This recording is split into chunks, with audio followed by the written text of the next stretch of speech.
6ನೇ ತರಗತಿಯ ವಿಜ್ಞಾನ ಅಧ್ಯಾಯ 2 ಜೀವ ಜಗತ್ತಿನಲ್ಲಿ ವೈವಿಧ್ಯತೆ.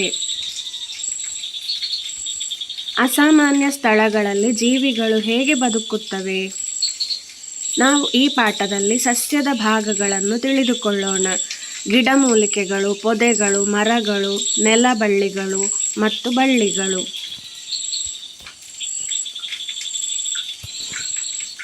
ಪೂನಂ ಮಣಿಪುರದ ರಾಜಧಾನಿಯಾದ ಇಂಫಾಲ್ ಸಮೀಪ ವಾಸಿಸುತ್ತಿರುತ್ತಾಳೆ. ಅವಳು ತನ್ನ ಪಕ್ಕದ ಮನೆಯ ಸ್ನೇಹಿತ ಕುರಾ ಅವರ ಮನೆಗೆ ಹೋಗುವುದನ್ನು ಇಷ್ಟಪಡುತ್ತಾಳೆ.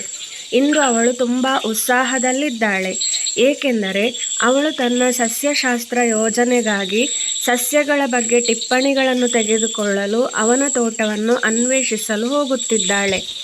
ಕುರಾ: ತಾತ, ಪೂನಂಗೆ ತನ್ನ ಸ್ನೇಹಿತನು ತನ್ನ ತೋಟವನ್ನು ತುಂಬ ಪ್ರೀತಿಸುತ್ತಾನೆ ಮತ್ತು ಅಲ್ಲಿ ಬಹಳ ಸಮಯ ಕಳೆಯುತ್ತಾನೆ ಎಂಬುದು ಗೊತ್ತಿದೆ. ಅವಳು ಅವನಿಂದ ತನ್ನ ತೋಟ ಮಾಂತ್ರಿಕವಾಗಿದೆ ಮತ್ತು ಅವನ ಸಸ್ಯಗಳು ಮಾತನಾಡಬಲ್ಲವು ಎಂದು ಅವನು ಹೇಳುವುದನ್ನು ಅವಳು ಕೇಳಿದ್ದಾಳೆ. ಕುರಾ ಪೂನಂಗಾಗಿ ತೋಟದ ಗೇಟನ್ನು ತೆರೆಯುತ್ತಾನೆ.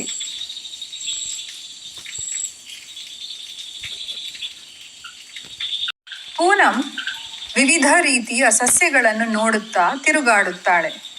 ಕೆಲವು ಬೃಹದಾಕಾರವಾಗಿದ್ದರೆ ಕೆಲವು ಸಣ್ಣ, ಕೆಲವು ನಯವಾಗಿದ್ದರೆ ಕೆಲವು ಮುಳ್ಳುಗಳನ್ನು ಹೊಂದಿದ್ದವು, ಕೆಲವು ಸಂಪೂರ್ಣವಾಗಿ ಹಸಿರು ಮತ್ತು ಕೆಲವು ವರ್ಣರಂಜಿತ ಹೂಗಳನ್ನು ಹೊಂದಿದ ಸಸ್ಯಗಳಾಗಿದ್ದವು. ಇದ್ದಕ್ಕಿದ್ದಂತೆ ಅವಳ ಹಿಂದಿನಿಂದ ಗಾಢವಾದ ಧ್ವನಿಯನ್ನು ಕೇಳುತ್ತಾಳೆ. ಹಲೋ, ನೀವು ಏನನ್ನಾದರೂ ಹುಡುಕುತ್ತಿದ್ದೀರಾ? ಪೂನಂ ಬೆಚ್ಚಿ ಬಿದ್ದಳು. ಸುತ್ತಲೂ ನೋಡುತ್ತಾಳೆ. ಮಾತಿಲ್ಲ. ಧ್ವನಿ ಬಂದ ದಿಕ್ಕಿನಲ್ಲಿ ಒಂದು ಅಶ್ವತ್ಥ ಮರವಿದ್ದು ಅಲ್ಲಿಂದ ಧ್ವನಿ ಕೇಳಿಸುವುದನ್ನು ಗಮನಿಸುತ್ತಾಳೆ. ಇದು ನಿಜ ಕುರಾ? ಅವರ ಉದ್ಯಾನ ನಿಜವಾಗಿಯೂ ಮಾಂತ್ರಿಕವಾಗಿದೆ. ಈ ತೋಟದಲ್ಲಿ ಎಲ್ಲಾ ಸಸ್ಯಗಳು ಮಾತನಾಡುತ್ತವೆಯೇ? ಹೌದು, ನಾವೆಲ್ಲರೂ ಮಾತನಾಡುತ್ತೇವೆ. ಪೂನಂ ಇನ್ನೂ ಅನೇಕ ಸಸ್ಯಗಳೊಂದಿಗೆ, ಪೊದೆಗಳು ಮತ್ತು ಗಿಡಮೂಲಿಕೆಗಳು ಇವುಗಳೊಂದಿಗೆ ಆಹ್ಲಾದಕರ ವಿನಿಮಯ ಮಾಡಿಕೊಳ್ಳುತ್ತಾಳೆ. ಪೂನಂ ತನ್ನ ವಿಜ್ಞಾನ ಸ್ಕ್ರಾಪ್ ಪುಸ್ತಕ ತೆಗೆದು ಚಿತ್ರ ಬಿಡಿಸಲು ಪ್ರಾರಂಭಿಸುತ್ತಾಳೆ. ಆಗ ಕುರಾ ಅಲ್ಲಿಗೆ ಬಂದು ಕೇಳುತ್ತಾರೆ, ಪೂನಂ, ನೀನು ಏನು ಬಿಡಿಸುತ್ತಿದ್ದೀಯಾ? ಪೂನಂ ಹೇಳುತ್ತಾಳೆ, ಕುರಾ, ನಾನು ಸಸ್ಯದ ಚಿತ್ರವನ್ನು ಬಿಡಿಸುತ್ತಿದ್ದೇನೆ, ಆದರೆ ನನಗೆ ಭಾಗಗಳನ್ನು ಹೆಸರಿಸಲು ತೊಂದರೆ ಆಗುತ್ತಿದೆ.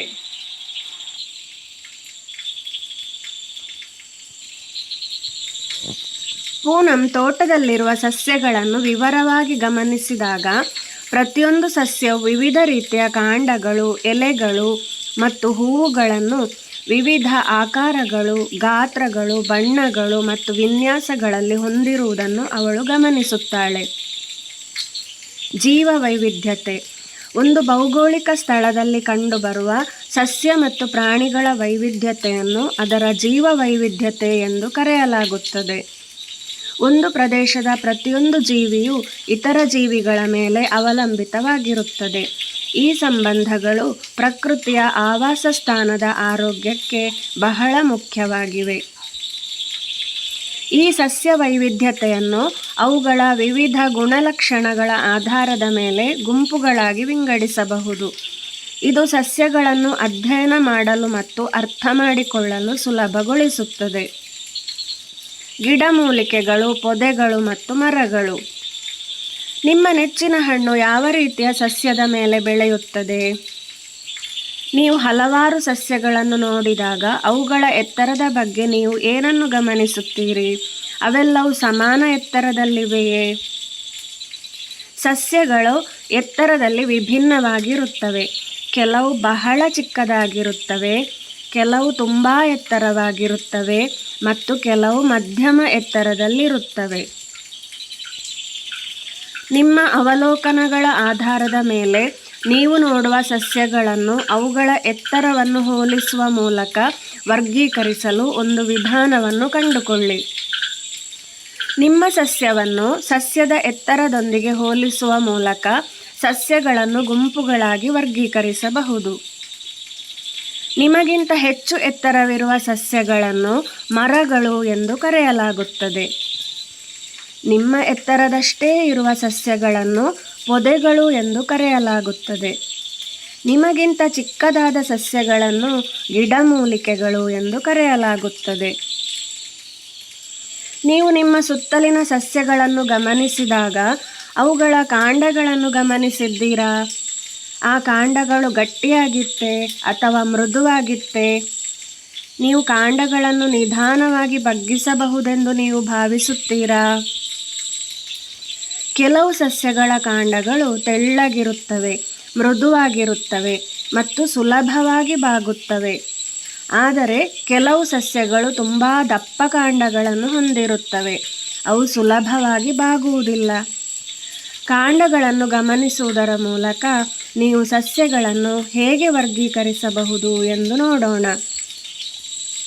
ಗಿಡಮೂಲಿಕೆಗಳು. ಹಸಿರು ಮತ್ತು ಎಳೆಯ ಕಾಂಡಗಳನ್ನು ಹೊಂದಿರುವ ಸಸ್ಯಗಳನ್ನು ಗಿಡಮೂಲಿಕೆಗಳು ಎಂದು ಕರೆಯಲಾಗುತ್ತದೆ. ಸಾಮಾನ್ಯವಾಗಿ ಗಿಡಮೂಲಿಕೆಗಳು ಚಿಕ್ಕದಾಗಿರುತ್ತದೆ ಮತ್ತು ಹೆಚ್ಚು ಕೊಂಬೆಗಳನ್ನು ಹೊಂದಿರುವುದಿಲ್ಲ. ಉದಾಹರಣೆ ಪುದೀನ. ಪೊದೆಗಳು.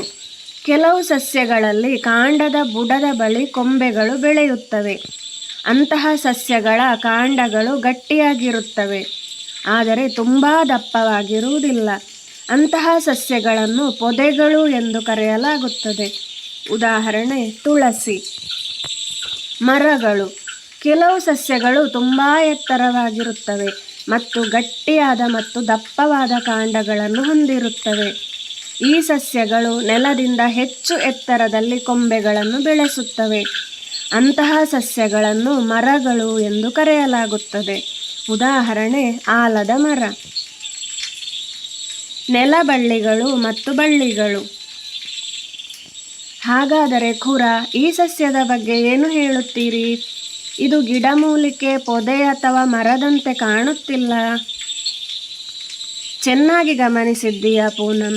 ಇವು ನೆಲಬಳ್ಳಿಗಳು ಮತ್ತು ಬಳ್ಳಿಗಳಾಗಿವೆ. ನೆಲಬಳ್ಳಿಗಳು.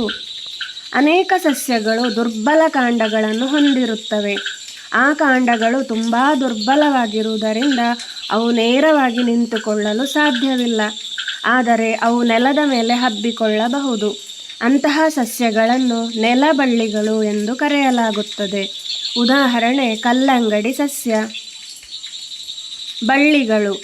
ದುರ್ಬಲ ಕಾಂಡಗಳನ್ನು ಹೊಂದಿರುವ ಇತರ ಕೆಲವು ಸಸ್ಯಗಳು ಬೇರೆ ವಸ್ತುಗಳ ಬೆಂಬಲವನ್ನು ಪಡೆದು ಮೇಲಕ್ಕೆ ಏರುತ್ತವೆ. ಅಂತಹ ಸಸ್ಯಗಳನ್ನು ಬಳ್ಳಿಗಳು ಎಂದು ಕರೆಯಲಾಗುತ್ತದೆ. ಉದಾಹರಣೆ ಮನಿ ಪ್ಲಾಂಟ್. ನೆಲಬಳ್ಳಿ ಮತ್ತು ಬಳ್ಳಿಗಳ ನಡುವಿನ ವ್ಯತ್ಯಾಸವೇನು? ಬಳ್ಳಿಗಳು ಮುಳ್ಳುಗಳು ಅಥವಾ ತಂತಿಗಳು ಎಂಬಂತಹ ಆಧಾರ ರಚನೆಗಳನ್ನು ಹೊಂದಿರುತ್ತವೆ.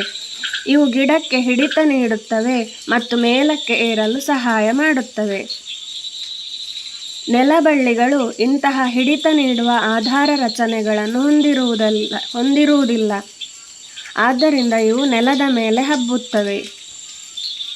ನೀವು ಚಿತ್ರವನ್ನು ನೋಡಿ ವ್ಯತ್ಯಾಸ ತಿಳಿಯಬಹುದು. ಹೊಂದಿಸಿ ಬರೆಯಿರಿ. ನೇರವಾಗಿ ನಿಲ್ಲಲು ಸಾಧ್ಯವಾಗದ ದುರ್ಬಲ ಕಾಂಡವನ್ನು ಹೊಂದಿರುತ್ತದೆ. ಹಸಿರು ಹಾಗೂ ಎಳೆಯ ಕಾಂಡವನ್ನು ಹೊಂದಿರುತ್ತದೆ. ದಪ್ಪ ಗಟ್ಟಿಯಾದ ಕಾಂಡ ಹಾಗೂ ಬುಡದ ಬಳಿ ಕೊಂಬೆಗಳನ್ನು ಹೊಂದಿರುತ್ತದೆ. ದಪ್ಪ ಗಟ್ಟಿಯಾದ ಕಾಂಡ ಹಾಗೂ ಎತ್ತರದ ಕೊಂಬೆಗಳನ್ನು ಹೊಂದಿರುತ್ತದೆ. ಇಲ್ಲಿ ಇವುಗಳು ಯಾವುದು ಎಂದು ಹೊಂದಿಸಬೇಕು. ಗಿಡಮೂಲಿಕೆ, ಪೊದೆ, ಮರ ಮತ್ತು ನೆಲಬಳ್ಳಿ. ನೇರವಾಗಿ ನಿಲ್ಲಲು ಸಾಧ್ಯವಾಗದ ದುರ್ಬಲ ಕಾಂಡವನ್ನು ಹೊಂದಿರುವಂತಹ ಸಸ್ಯ ನೆಲಬಳ್ಳಿ ಆಗಿರುತ್ತದೆ. ಹಸಿರು ಹಾಗೂ ಎಳೆಯ ಕಾಂಡವನ್ನು ಹೊಂದಿರುವುದು ಗಿಡಮೂಲಿಕೆ. ದಪ್ಪ ಗಟ್ಟಿಯಾದ ಕಾಂಡ ಹಾಗೂ ಬುಡದ ಬಳಿ ಕೊಂಬೆಗಳನ್ನು ಹೊಂದಿರುವಂಥದ್ದು ಪೊದೆ. ದಪ್ಪ ಗಟ್ಟಿಯಾದ ಕಾಂಡ ಹಾಗೂ ಎತ್ತರದ ಕೊಂಬೆಗಳನ್ನು ಹೊಂದಿರುವಂಥದ್ದು ಮರ. ನಿಮ್ಮ ಸುತ್ತಮುತ್ತಲಿನ ಸಸ್ಯಗಳನ್ನು ಗಮನಿಸಿ ಮತ್ತು ಪರೀಕ್ಷಿಸಿ. ಕೋಷ್ಟಕವನ್ನು ಭರ್ತಿ ಮಾಡಿ. ಇದೇ ರೀತಿ ನಿಮ್ಮ ಸುತ್ತಮುತ್ತಲೂ ಇರುವಂತಹ ಸಸ್ಯಗಳನ್ನು ಗಮನಿಸಿ ಅವುಗಳನ್ನು ಕೋಷ್ಟಕದಲ್ಲಿ ಕೊಟ್ಟ ರೀತಿಯಲ್ಲಿ ನೀವು ವರ್ಗೀಕರಿಸಬೇಕು.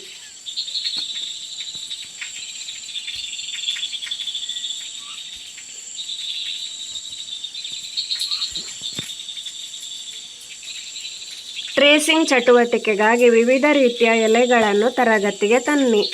ಸಸ್ಯಗಳಿಂದ ಎಲೆಗಳನ್ನು ಕೀಳುವಾಗ ಸೌಮ್ಯವಾಗಿ ಮತ್ತು ಎಚ್ಚರಿಕೆಯಿಂದ ಇರಿ. ಮುಂದಿನ ತರಗತಿಯಲ್ಲಿ ಭೇಟಿಯಾಗೋಣ. ಧನ್ಯವಾದಗಳು.